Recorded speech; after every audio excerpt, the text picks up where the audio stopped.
Hello guys, good morning to all of you. चलिए आज बात करने वाले हैं एयरफोर्स नेवी के स्ट्रेटजी के बारे में। जो एयरफोर्स नेवी का सिलेबस है, किस पे कैसे काम करेंगे, how to crack air force navy SSR double A, clear है। और हमारी जो क्लास है इस समय नहीं चल पा रही है, ठीक है, तो क्लास चलेगी, डोंट वरी, ठीक है। ये नहीं आपको घबराना है कि क्लास नहीं चलेगी, क्लास चलेगी। और आपको एक एक क्वेश्चन का सलूशन मिलेगा, क्योंकि इस प्लेटफॉर्म के through ND NA RS Agarwal का सलूशन होगा, जो सारे लेसन का सारे एक्सरसाइज अच्छे से क्लियर किए जाएंगे, एक एक क्वेश्चन का सलूशन और अलग अलग प्रोसेस से। वो तो आप जानते हैं, आप किसी वीडियो को जाके देख सकते हैं और चेक कर सकते हैं, क्लियर है। तो आज हम बात करने वाले हैं how to crack air force navy SSR double A, clear है।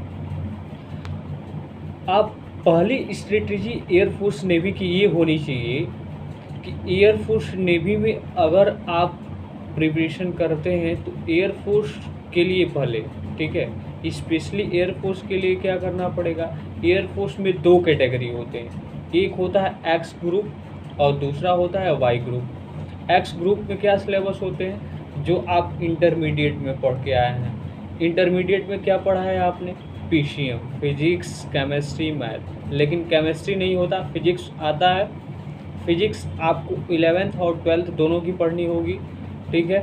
और mathematics ND NA RS Agarwal से आपका हो जाएगा, ठीक है। और ये भी बताएंगे कि कौन सा कैसे प्रिपरेशन करना है आपको, किस सिलेबस पे कैसे करना है, ठीक है।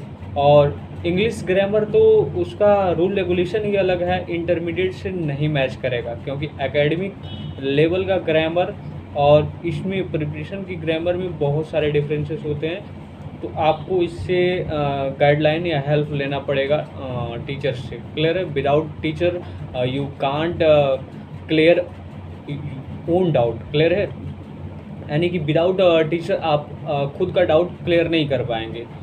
तो इसमें आपको बात याद रखनी है। पहले बात हम करते हैं मैथमेटिक्स के बारे में। मैथमेटिक्स में आपको क्या करना है, ND NA RS अग्रवाल का जो सभी लेसन है उसको अच्छे से पढ़ना है, अच्छे से उसको आपको प्रैक्टिस करनी है। और वो तो हम उसका सॉल्यूशन कराते ही हैं, कैसे क्वेश्चन को करना है, एग्ज़ाम में कैसे क्या करना है, ये सारी प्रोसेस हम बताते हैं आपको।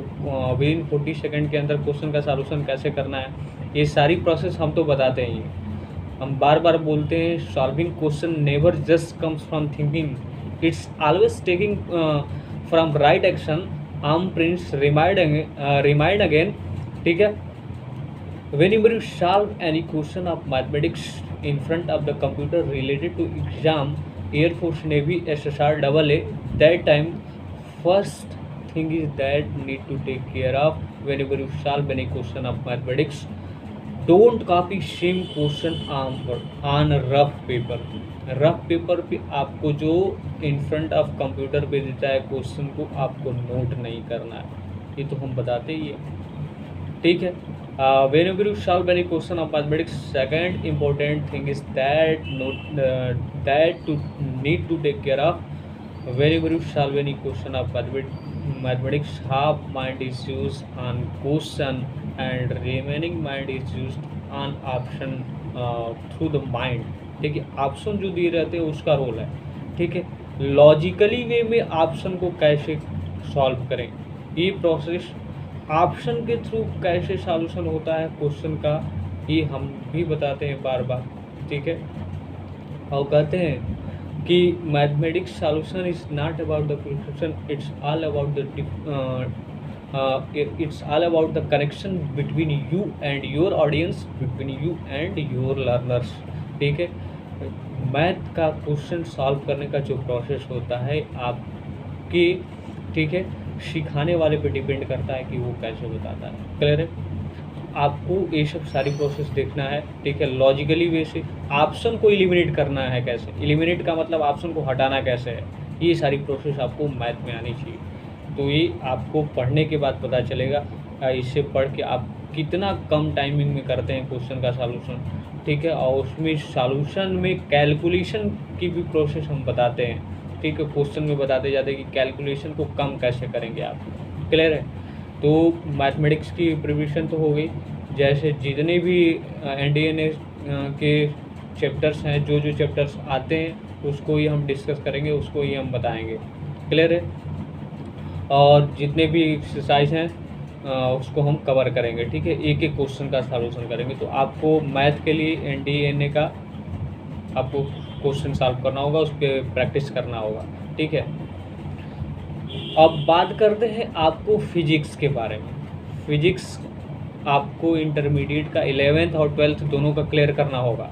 11th और 12th का विथ कंसेप्ट होना चाहिए। ये नहीं कि अब आपको क्या करना है, जब तैयारी के सिचुएशन में आ गए, ठीक है, तैयारी के एरिया में आ गए आप, तो आपको डेरिवेशन नहीं करना है। जैसे फार्मूले का प्रूफ सिद्ध करना जिसको बोलते हैं यूट्यूब वाले, सिद्ध करना, ऐसे काम नहीं करना है आपको। ये सारी प्रोसेस नहीं करनी है। ये फार्मूलाज कैसे सिद्ध होता है ये सब नहीं, बस कंसेप्ट होना चाहिए कि कौन किसके प्रोपोर्शनल है, कौन इनवर्सली प्रोपोर्शनल है, कौन डायरेक्टली प्रोपोर्शनल है, कौन सा किस पे डिपेंड करता है। ये सारी सिचुएशन विद कंसेप्ट फार्मूला याद होना चाहिए आपको।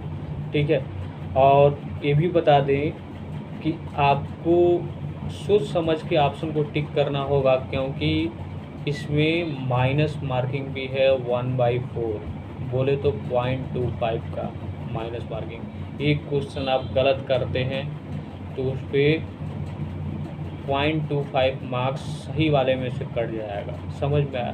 तो आपको ऑप्शन को केयर करके मारना होगा। ये नहीं कि तुक्के लगा दिए आपको काम आपका हो जाएगा, आप सेलेक्ट हो जाएंगे। ठीक है, अब वैसा सिचुएशन नहीं है। ठीक है, अब बात करते हैं फिजिक्स के बारे में। तो हो गया कंसेप्ट आपका फिजिक्स का पहले क्लियर होना चाहिए। ये भी, इसको भी हल्के में नहीं लेना है, फिजिक्स को भी अच्छे से आपको क्लियर करना ही है। समझ में आया? और मेन उसका मेन कंसेप्ट क्या है, उसी को निकाल के आपको उसको समझना है, पढ़ना है। समझ में आया? 11th और 12th दोनों का, इंटरमीडिएट का ही सारा खेल है इसका। अब बात करते हैं ग्रामर के बारे में। ग्रामर का पार्ट्स ऑफ स्पीच जितना होता है आपको उतना पढ़ना है। Parts of speech, noun, pronoun, adjective, verb, इसको अच्छे से क्या कौन कैसे है, कहाँ पे नाउन में गलती होगा, नाउन का सिंगुलर से प्लूरल कैसे बनाया जाता है, ये सब पूछता है। ये भी पूछ लेता है कि इसका नाउन ये है तो एडजेक्टिव क्या होगा, कंफर्म पूछता है, हमेशा पूछता है एग्ज़ाम में। समझ में आया? पैसे तो बाद में आपको पढ़ के करना है, 4-5 नंबर का ये भी पूछ लेता है।